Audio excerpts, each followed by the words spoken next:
Yes, greetings of the day, students. Today we are going to start our second class of determinants. In first class, I have given you introduction of determinants. देखिए इसमें क्या है, हम use कर रहे हैं a और N का, ठीक है। इंट्रोडक्शन मैंने आपको दे दी थी, अभी हम यूज़ सीख रहे हैं ए और एन डिटर्मिनर्स का। फर्स्ट देखिए, these are use as short form of one. यहाँ हमें वन शो करना होता है, उसकी जगह हम ए और एन का इनिशियल साउंड के अकॉर्डिंग यूज कर सकते हैं। जैसे मैं कहूँ एन एग, ठीक है, एन एग। अब यहाँ इनिशियल साउंड क्या है, वाउल की साउंड है, इसलिए एन यूज किया गया है, ठीक है। अगर मैं कहूँ बैट, अब यहाँ इनिशियल साउंड क्या है, ब की साउंड आ रही है और सिंगुलर है, हमने क्या यूज किया है, it means one bag, one egg, ठीक है। तो ये किसके तौर पे यूज हुए हैं, short form of one, clear. Next, before countable singular noun beginning with initial vowel sound, ये मैंने ऑलरेडी इसी में एक्सप्लेन कर दिया। इनिशियल साउंड में किसका यूज होगा, जिसमें वाउल साउंड आएगी उसमें एन का यूज होगा। एन किसके साथ यूज होता है, before countable singular noun. Countable singular noun means ऐसे नाउन जिनको हम काउंट कर सकते हैं और जिनकी स्टार्टिंग वाउल साउंड से हो रही है। वैसे मैंने ये इंट्रोडक्शन वीडियो में भी एक्सप्लेन कर दिया था। जैसे एन एग है, एन अनियन,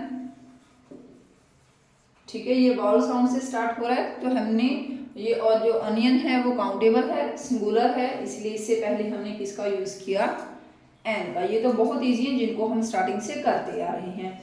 नेक्स्ट देखिए, when singular countable noun mention for the first time, mention for the first time.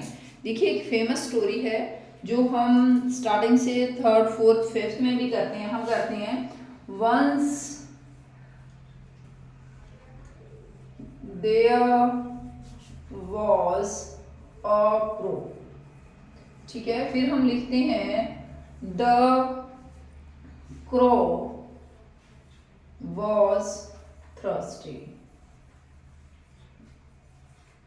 अब देखिए यहाँ क्या है, इस क्रो को, once there was a crow, हमने फर्स्ट टाइम यहाँ यूज किया और ये साउंड किसकी दे रहा है, कॉन्सोनेंट साउंड दे रहा है ना। तो इससे पहले हमने किसको यूज किया, अ को, काउंटेबल नाउन है, कॉन्सोनेंट से स्टार्ट हो रहा है, और फर्स्ट टाइम इस स्टोरी में हमने क्रो वर्ड का फर्स्ट टाइम यूज किया है, तो हमने वहां क्या लगाया है, अ। अब उसी क्रो की हम बात कर रहे हैं, इट मीन्स यहाँ तो ये हमारे लिए कॉमन क्रो था, यहाँ ये स्पेशल क्रो है कि जिसके बारे में मैंने आपको बताया ना, once there was a crow, एक बार एक कौवा था, उसी कौवे की बात हम आगे बढ़ा रहे हैं। द क्रो वॉज थर्स्टी, वो कौवा प्यासा था। अब हम इस कौवे से नॉन है, तो इसलिए हमने इससे पहले इसका यूज किया है द का। अ और द कब यूज करते हैं हम, और तो first time singular noun, first time हम जब उसके बारे में बता रहे हैं, और अगर हम रिपीट कर रहे हैं या तो उसके लिए हम प्रोनाउन का यूज करेंगे, हम लिख सकते हैं इट वॉज थर्स्टी। और अगर हम उसी वर्ड को, उसी सेम नाउन को यूज कर रहे हैं, तो उससे पहले हमें द लगाना होता है, because now we are known to that thing और एनिमल। नेक्स्ट है, one singular countable noun mention for the first time, we have done it.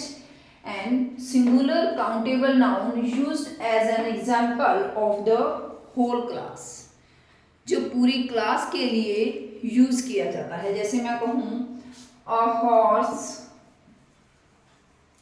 Has tail, a tail, it means इसका क्या मतलब है, a horse has a tail, एक घोड़े की एक मूंछ है। बट ये जो हॉर्स है ये पूरी कास्ट को, मीन्स सभी हॉर्सेस को ही मेंशन कर रहा है, उसी के बारे में हमें बता रहा है। इट मीन्स जो हॉर्स पूरी कास्ट है, सभी हॉर्स जो हैं उन सभी के टेल होती है, ठीक है। तो इससे पहले भी हम अ आर्टिकल का यूज करते हैं, वो इनिशियल साउंड के अकॉर्डिंग। अगर हॉर्स है, जो ह साउंड है ये व्यंजन की है, मीन्स कॉन्सोनेंट है, इसलिए हमने अ यूज किया। और अगर हम ये कहें dash elephant is a huge animal, an elephant is a huge animal, it means जो सभी एनिमल्स हैं वो सभी ह्यूज एनिमल है। क्लियर? तो ये जो एलिफेंट है ये पूरी एलिफेंट कास्ट को बता रहा है। तो इसलिए पहले हमने ये वाउल साउंड से स्टार्ट हो रहा है, इसलिए हमने किसका यूज किया है? एन का। क्लियर? कहाँ कहाँ हम यूज कर सकते हैं इनका? अभी देखिए आगे, बिफोर सम फिक्स नाउन्स। देखिए जहां से एग्जामिनर आपसे क्वेश्चन पुट करता है ना, वो यहां से करता है। इस पे स्टार लगा लीजिए या इम्पोर्टेंट लिख लीजिए। यहाँ वो आपसे कैसे क्वेश्चन पूछता है, आपको एग्जाम्पल देता है, राजू हैज अ हेडेक। ठीक है, राजू का सर दर्द हो रहा है। अब आप कहोगे मैडम हेडेक तो काउंटेबल है ही नहीं, इसको तो हम काउंट कर ही नहीं सकते, but these are fixed phrases. ठीक है, जैसे हम कहते हैं a lot of noise, a lot of noise, यहां भी अ फिक्स है। My teacher is in, the teacher is in a hurry. अब आप कहोगे मैडम हरी को तो हम काउंट ही नहीं कर सकते, but these are the fix phrases where we have to use a article, it's fix. A noise, क्या? A noise. अ हेडेक, ही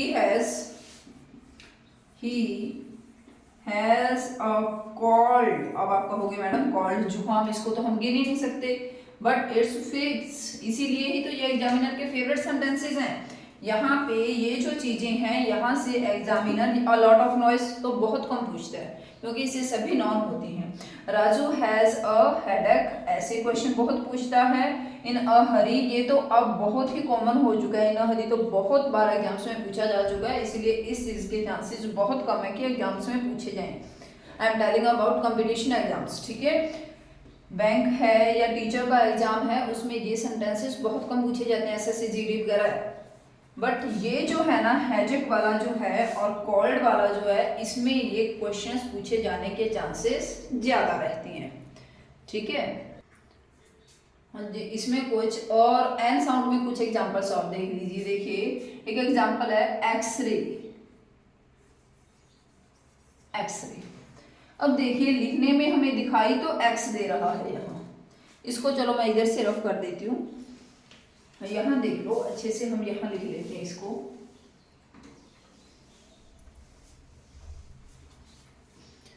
देखिए मैं लिख रही हूँ एक्सरे। अब ये साउंड किसकी दे रहा है? एक्स। दिखने में ये एक्स लग रहा है, पर इसको हम कैसे लिखते हैं? एक्स। अब ये साउंड किसकी है? वाउल की। इससे पहले भी हमें एन यूज करना है। ठीक है, इससे पहले भी hour, HOUR, half an hour. ठीक है, ये जो है ये एच यहाँ पे साइलेंट है, ओ की जो साउंड है ये हाईलाइट होती है, ये पहले बोली जाती है, आर होता है ये। ठीक है, तो इससे पहले हम क्या यूज करेंगे? एन। देखिए ये जो वर्ड है HOTEL, यहाँ इसको आप होटल भी बोल सकते हो, हिंदी में होटल होता है, बट इंग्लिश में होटल नहीं होता, इंग्लिश में होता है होटल, या फिर आप कह सकते हो होटल। ठीक है, होटल और होटल। अब अगर आप इसको एच जो है इसको साइलेंट नहीं कर रहे हो, होटल मान रहे हो, तो आपको एन यूज करना है, और अगर आप इसको होटल बोल रहे हो तो अ यूज करना है।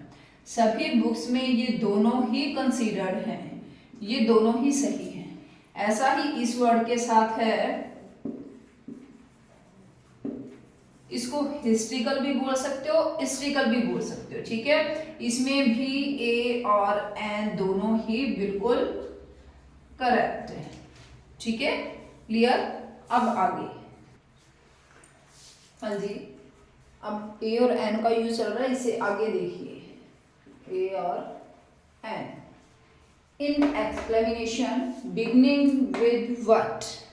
कुछ एक्सक्लेमेशंस मीन्स जब हैरान होने लायक इसमें आदि बहुत सेंटेंसेस होती हैं, वहां हमें क्या यूज करना है?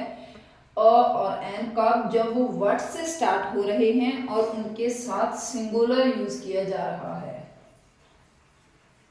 ठीक है, सिंगुलर जब हम यूज कर रहे हैं। जैसे कि मैं कहूँ what a beautiful night, what a beautiful night, what a beautiful flower, what a dark night, what a scene.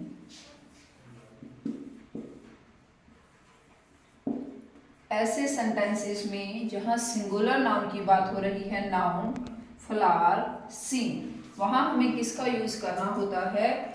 A, but according to initial sound of the first letter, first word.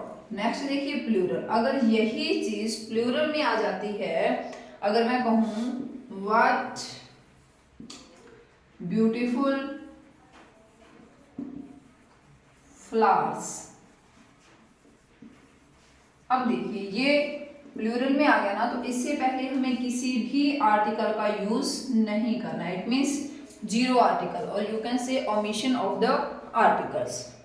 ठीक है, अगर मैं कहूं what scene, what a scene, it means कितना सुंदर scene है। आप ये भी कह सकते हो व्हाट अ ब्यूटीफुल सीन, और what a bad scene.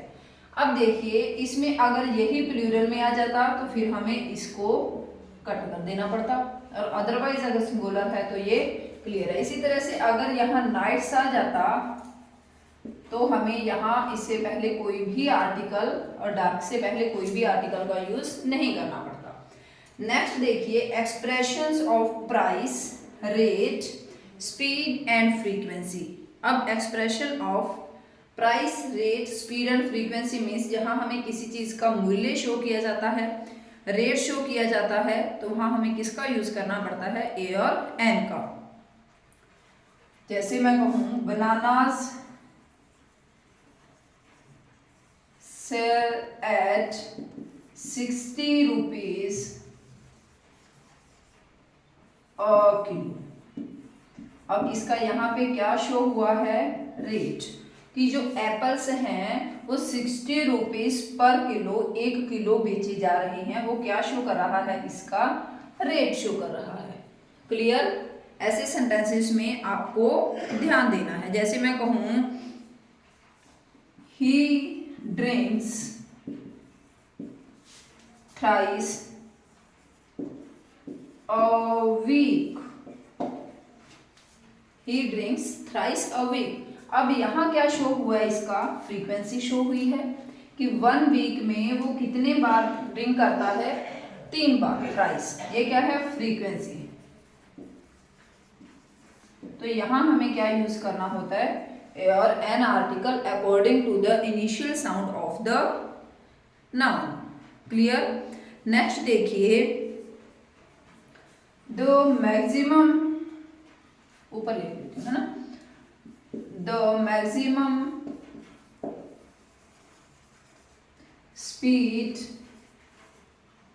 is 60 kilometers per an hour।